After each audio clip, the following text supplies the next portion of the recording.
नमस्कार, मैं हूं आपके साथ संतोष गंगवार। देश का पहला समझाने वाला बुलेटिन खबर तो समझिए।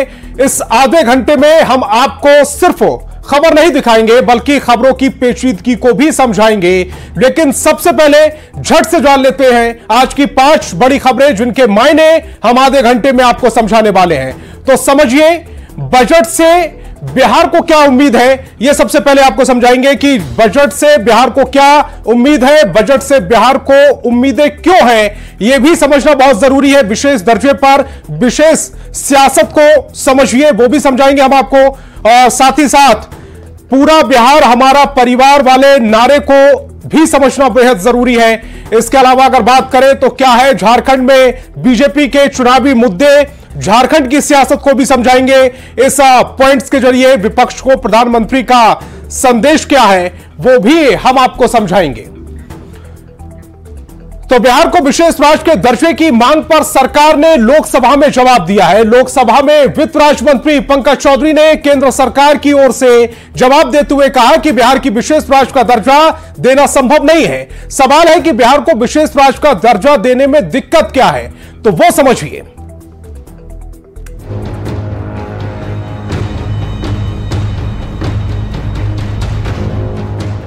बिहार को विशेष राज्य का दर्जा नहीं मिल सकता, ये जवाब है केंद्र सरकार का। जेडीयू की तरफ से बिहार को विशेष राज्य का दर्जा देने की मांग पर लोकसभा में वित्त राज्य मंत्री पंकज चौधरी ने केंद्र सरकार की ओर से जवाब दिया। वित्त राज्य मंत्री पंकज चौधरी ने कहा कि बिहार को विशेष राज्य का दर्जा देना संभव नहीं है। जेडीयू सांसद रामप्रीत मंडल की ओर से पूछे गए सवाल के जवाब में केंद्र सरकार की ओर से कहा गया, पहले देश के कुछ राज्यों को विशेष राज्य का दर्जा दिया गया है।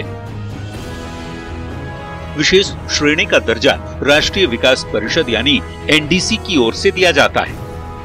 इसके लिए कुछ पैमाने तय किए गए हैं जिस पर बिहार कहीं से भी खरा नहीं उतरता। सरकार की ओर से बताया गया कि राष्ट्रीय विकास परिषद ने बिहार की डिमांड पर विचार किया है, जिसके बाद 30 मार्च 2012 को अपनी रिपोर्ट प्रस्तुत की गई। विकास परिषद इस निष्कर्ष पर पहुंचा कि मौजूदा एनडीसी मानदंडों के आधार पर बिहार के लिए विशेष राज्य के दर्जे का मामला नहीं बनता है। अब सवाल है कि वो कौन से मानदंड हैं जिसके आधार पर किसी भी राज्य को विशेष दर्जा दिया जाता है और उसे बिहार पूरा नहीं कर रहा। तो आइए वो भी जान लीजिए। किसी भी राज्य को विशेष दर्जा नहीं मिलने के लिए उस राज्य में पहाड़ी और कठिन इलाका होना जरूरी है। कम जनसंख्या घनत्व वाला राज्य होना चाहिए। राज्य में आबादी का बड़ा हिस्सा जनजातीय हो। पड़ोसी देशों के साथ सीमाओं पर रणनीतिक स्थान हो। राज्य में आर्थिक ढांचागत पिछड़ापन हो। प्रति व्यक्ति आय और गैर कर राजस्व काफी कम हो। विशेष राज्य के दर्जा की मांग पर केंद्र सरकार की ओर से दिए गए 2 टूक जवाब पर जेडीयू की ओर से बिहार सरकार में संसदीय कार्य मंत्री विजय चौधरी कहते हैं कि विशेष राज्य का दर्जा मिलने में अगर तकनीकी दिक्कत है तो विशेष पैकेज दे दें, क्योंकि बिहार के तेज विकास के लिए विशेष आर्थिक मदद की दरकार है। बिहार सरकार की तरफ से और जनता दल यूनाइटेड की तरफ से हम लोगों ने यही कहा है कि हम लोग चाहते हैं कि विशेष राज्य का दर्जा मिल जाए, और अगर उसमें कुछ तकनीकी बाधा है तो हम लोग विशेष पैकेज चाहते हैं, विशेष मदद चाहते हैं। जेडीयू नेता भले ही विशेष दर्जा नहीं तो विशेष पैकेज को ही देने की बात कह रहे हों, लेकिन विपक्ष इस मुद्दे पर सियासी रोटी सेंकने की फिराक में है। न्यूज़ 18 के लिए पटना से आनंद अमृतराज के साथ ब्यूरो रिपोर्ट। तो केंद्र के जवाब से यह बात तो साफ हो गई है कि बिहार को विशेष राज्य का दर्जा नहीं मिलेगा। उसके बाद यह समझिए कि बजट से बिहार को क्या उम्मीदें हैं। बजट में बिहार को विशेष पैकेज मिल सकता है, बिहार को लेकर विशेष योजनाओं की सौगात मिल सकती है, बिहार में उद्योग स्थापना की जो संभावनाएं है वो तेज हो सकती है, और साथ ही साथ उद्योग नीति निवेशकों को भी लाभ मिल सकता है। केंद्रीय मदद मिले तो लौटेगा पुराना गौरव, यह भी बहुत महत्वपूर्ण विषय है। साथ ही साथ उद्योग धंधे बढ़ेंगे तो बढ़ेगी प्रति व्यक्ति आय और औसत आय। देश की जीडीपी में बिहार का जो योगदान है वो बढ़ेगा। सड़क और तेल नेटवर्क की बेहतर स्थिति हो जाएगी। एविएशन सेक्टर में भी असीम संभावनाएं होंगी। बिहार के छोटे शहर उड़ान योजना में शामिल हो जाएंगे।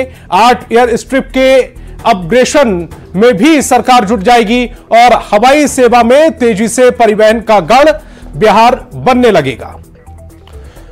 तो केंद्र सरकार ने बिहार को विशेष राज्य का दर्जे की जो मांग थी उसको तो साफ कर दिया है कि यह संभव नहीं है। केंद्र के जवाब के बाद जेडीयू ने विशेष दर्जा ना सही विशेष पैकेज ही देने की मांग कर दी है। लेकिन आरजेडी नेता अब इस मुद्दे पर नीतीश और जेडीयू पर निशाना साध रहे हैं। लालू प्रसाद ने विशेष राज्य के दर्जे पर कहा है कि बिहार के मुख्यमंत्री नीतीश कुमार को इस्तीफा दे देना चाहिए। जी हां, इस्तीफे की मांग की गई है। वे लोग विशेष राज्य का दर्जा लेकर ही रहेंगे।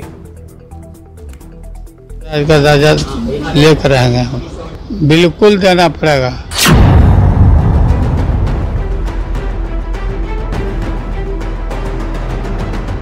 बिहार को विशेष दर्जा देना संभव नहीं है।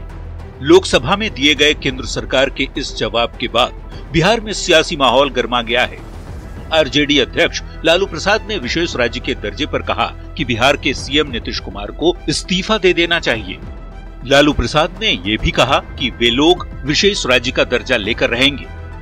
नीतीश कुमार ने कहा था कि दिलाएंगे, इस्तीफा करें विशेष राज्य का दर्जा लेकर रहेंगे, बिल्कुल देना पड़ेगा। केंद्र के जवाब के बाद जेडीयू नेताओं का कहना है कि विशेष दर्जा संभव नहीं है तो विशेष पैकेज ही दे दें। तो बीजेपी नेता कह रहे हैं कि विशेष दर्जा भले ही संभव ना हो, बिहार को विशेष अधिकार मिलना तय है। विशेष अधिकार जो बिहार को मिला है वो मिलना तय है और माननीय प्रधानमंत्री इस बात को जीतते भी रहे हैं। इस बार भी बिहार को बजट में विशेष अधिकार मिलेगा। जेडीयू और बीजेपी भले ही विशेष दर्जे की जगह विशेष पैकेज और विशेष अधिकार से संतुष्ट हो जाएं, राष्ट्रीय जनता दल अब इस मुद्दे को भुनाने में जुट गया है। राज्यसभा में पार्टी के सांसद मनोज झा ने स्पेशल स्टेटस का मुद्दा उठाया। मनोज झा कहते हैं कि बिहार के विकास के लिए स्पेशल स्टेटस के साथ ही विशेष पैकेज की भी दरकार है। पूरा बिहार, भाजपा के हमारे मित्र भी जानते हैं कि विशेष राज्य का दर्जा और विशेष पैकेज में या नहीं होना है। हमें दोनों चाहिए। संसद में मांगेंगे, सड़क पर मांगेंगे। वैसे तो विशेष दर्जा की मांग का मकसद बिहार के विकास की गति को तेज करना है। विशेष पैकेज से भी बिहार के विकास की रफ्तार बढ़ेगी, जो कि जेडीयू की तरफ से कहा जा रहा है। लेकिन अब ये मुद्दा सियासी रूप ले चुका है।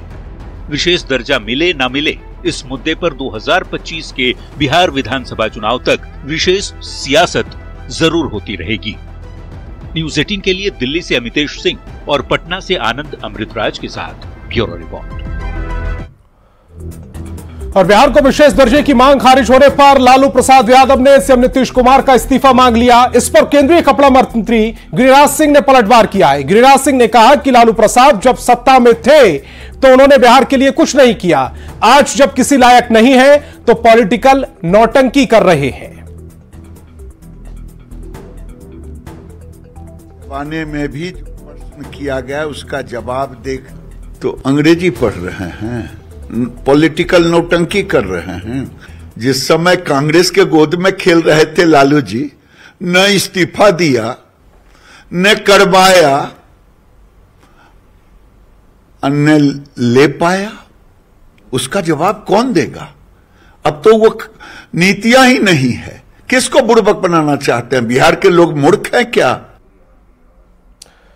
तो विशेष दर्जे पर विशेष सियासत शुरू हो गई है। और यह सियासत हो क्यों रही है, पहले यह समझ लेते हैं। पहले विशेष दर्जे पर कानूनी हकीकत को समझना बेहद जरूरी है। केंद्र ने यह साफ कर दिया है कि जब किसी राज्य को विशेष राज्य का दर्जा नहीं दिया जाएगा, दरअसल 2014 में योजना आयोग को भंग कर दिया गया था और योजना आयोग की जगह नीति आयोग का गठन हुआ था। पहले योजना आयोग चलती थी, अब नीति आयोग चलती है। इसके बाद 14वें वित्त आयोग की सिफारिशें लागू कर दी गई। इसके पहले गार्डगिल फॉर्मूले पर विशेष अनुदान मिलता था।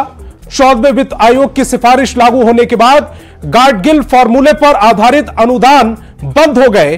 पूर्वोत्तर और 3 पहाड़ी राज्यों को छोड़कर अन्य राज्यों की स्पेशल कैटेगरी को समाप्त कर दिया गया।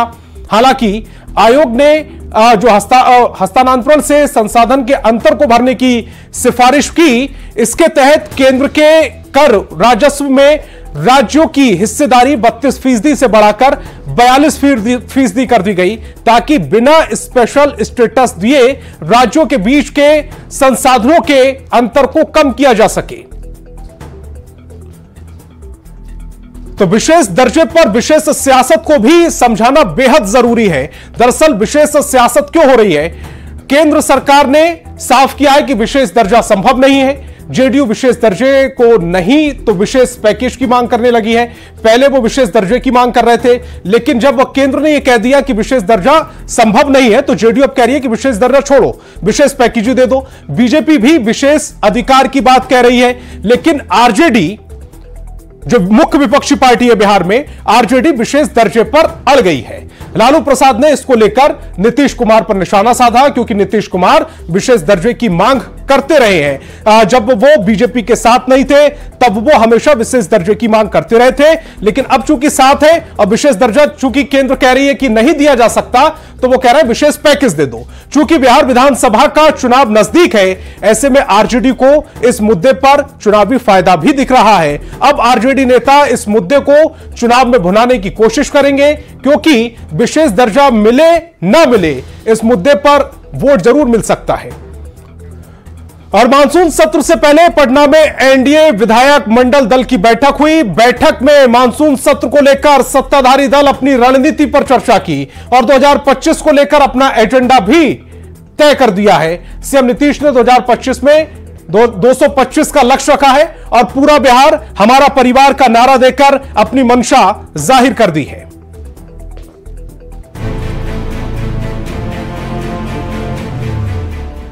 2025 225 मुख्यमंत्री जी ने कहा कि पूरा बिहार हमारा परिवार है।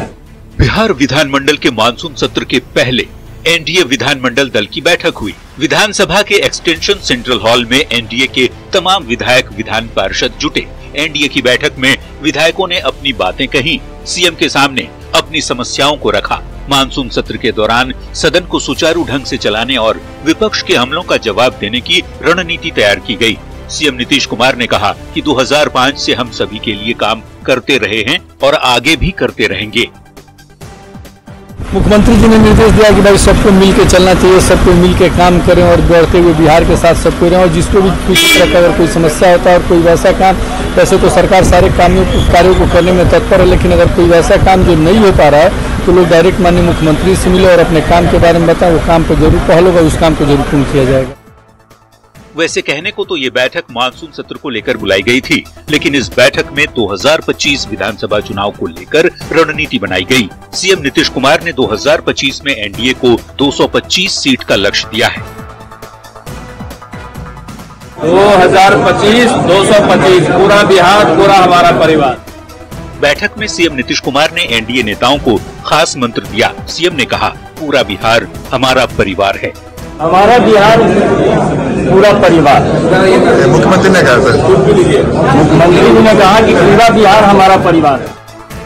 2025 में 225 का लक्ष्य देकर और पूरा बिहार हमारा परिवार की बातें कहकर सीएम नीतीश कुमार ने विधानसभा चुनाव को लेकर अपनी रणनीति जता दी है। बिना नाम लिए विधायकों को ये मैसेज दे दिया कि परिवारवाद के मुद्दे को जन जन तक पहुंचाना है और आरजेडी को घेरना है। न्यूज 18 के लिए पटना से आनंद अमृतराज, शैलेंद्र कुमार और संजय कुमार की रिपोर्ट। तो पूरा बिहार हमारा परिवार वाले नारे के मायने भी समझिए। बिहार विधानसभा चुनाव अगले साल है। नीतीश कुमार 2025 के लिए रणनीति बनाने में लग गए हैं, क्योंकि 2025 में ही बिहार विधानसभा चुनाव है। यही वजह है कि एनडीए विधानमंडल दल की बैठक में नीतीश कुमार ने विधायकों का लक्ष्य दिया है और 2025 में 225 सीट जीतने का लक्ष्य ये रखा गया है। साथ ही साथ पूरा परिवार हमारा परिवार का नारा भी दिया गया है। आरजेडी पर पहले से परिवारवाद का आरोप लगता रहा है। नीतीश कुमार 2025 में इसी मुद्दे पर आरजेडी को घेरने की कोशिश करेंगे। नीतीश इस नारे से बताना चाहते हैं कि उनके लिए पूरा बिहार उनका परिवार है, जबकि परिवारवाद के आरजेडी पर आरोप लगते रहते हैं। अब बात झारखंड की भी करना जरूरी है। झारखंड विधानसभा चुनाव को लेकर सत्ता पक्ष और विपक्ष के बीच घमासान मचा हुआ है। इस बार बीजेपी अपनी पिच पर खेलने की तैयारी में है। इसी पर एक रिपोर्ट देखिए, बीजेपी की पिच क्या है। माता की वंदे वंदे वंदे। आने वाला झारखंड विधानसभा चुनाव किन मुद्दों को लेकर लड़ा जाएगा, इस पर सत्ता पक्ष और विपक्ष के बीच गर्मागर्मी तेज हो गई। सत्ताधारी गठबंधन सरना धर्म कोड को मुद्दा बनाने की कोशिश कर रहा है। जवाब में बीजेपी ने यूसीसी का राग छेड़ दिया है। पिछले दिनों रांची दौरे पर आए गृह मंत्री अमित शाह ने साफ कर दिया था कि यूसीसी में आदिवासी समाज को शामिल नहीं किया जाएगा। बीजेपी कार्यकर्ताओं से उन्होंने इस मैसेज को आदिवासी समाज के बीच प्रचारित करने का संदेश भी दिया। भ्रम फैलाया जा रहा है कि आदिवासियों की परंपरा, संस्कृति और उसके लिए भाजपा यूसीसी में खत्म करेगी। अमित शाह जी ने स्पष्ट कहा कि यूसीसी में आदिवासियों को अलग रखा जाएगा, उसमें वो शामिल नहीं होंगे। इस तरह से खिसियानी बिल्ली खंभा नोचे, अगर आपको एसटी और आदिवासी क्षेत्रों में आपको बैन कर दिया गया तो उसमें हम क्या कर सकते हैं? तो उनको अब जाकर के बातें करनी चाहिए। इस बार के विधानसभा चुनाव में बीजेपी कई मुद्दों को लेकर जनता के बीच जाने की तैयारी कर रही है। इतना तो तय है कि इस बार विधानसभा चुनाव में बीजेपी अपने ही पिच पर खेलने की तैयारी में है, साथ भी अपने ही मुद्दों के साथ बीजेपी चुनाव में जाएगी। खासकर इस बार जब अमित शाह आए तो पार्टी नेता और कार्यकर्ताओं को ये मैसेज देकर गए हैं कि यूसीसी यानी समान नागरिक संहिता पर पार्टी के नेता और कार्यकर्ता जनता के बीच जाएं, आदिवासी समाज के बीच जाएं और उन्हें यह मैसेज दें कि समान नागरिक संहिता से आदिवासी समाज को हटा दिया गया है, उनकी भाषा, संस्कृति और परंपराओं का ध्यान रखा गया है। कुल मिलाकर पार्टी का यह दावा है कि इस बार विधानसभा चुनाव में जो भ्रम फैलाकर मतभेद और मनभेद करने की तैयारी थी उसे पूरी तरह विफल कर दिया जाएगा। संजय कुमार सिन्हा, न्यूज़ 18, रांची। तो झारखंड में बीजेपी के चुनावी मुद्दे को भी समझना जरूरी है। बीजेपी जनता के बीच जाने की तैयारी में है। चूंकि विधानसभा चुनाव इसी साल है, ऐसे में बीजेपी जनता के बीच जाएगी। हेमंत सरकार के वादे याद दिलाएगी बीजेपी, सरकारी नौकरी का सवाल उठाएगी, साथ ही साथ बेरोजगारी भत्ते पर भी बीजेपी सरकार को घेरेगी। बांग्लादेशी घुसपैठ जो कि मुद्दा बनाया हुआ है बीजेपी ने, इस मुद्दे को भी जोर शोर से उठाएगी। बीजेपी ने मुख्य निर्वाचन अधिकारी को ज्ञापन भी सौंपा है। 10 विधानसभाओं में 136% मुस्लिमों की आबादी बढ़ी है, यह आरोप लगा है। यानी इन मुद्दों के आधार पर हेमंत सरकार को घेरने की तैयारी चल रही है। राष्ट्रपति के अभिभाषण पर धन्यवाद प्रस्ताव पर हुई चर्चा का जवाब देने के दौरान प्रधानमंत्री नरेंद्र मोदी को विपक्ष के विरोध का सामना करना पड़ा। आज से जब मानसून सत्र की शुरुआत हुई तो प्रधानमंत्री की पीड़ा दिखी और उन्होंने विरोध की जगह नकारात्मक विचारधारा हावी होने पर नाराजगी भी जताई।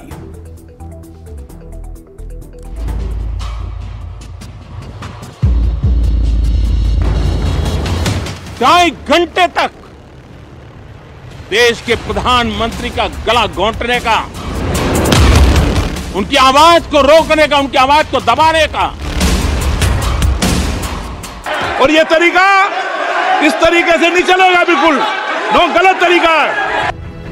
देश के प्रधानमंत्री नरेंद्र मोदी को आखिर कहना पड़ा कि कैसे देश के पीएम को 2.5 घंटे तक सदन में बोलने नहीं दिया गया।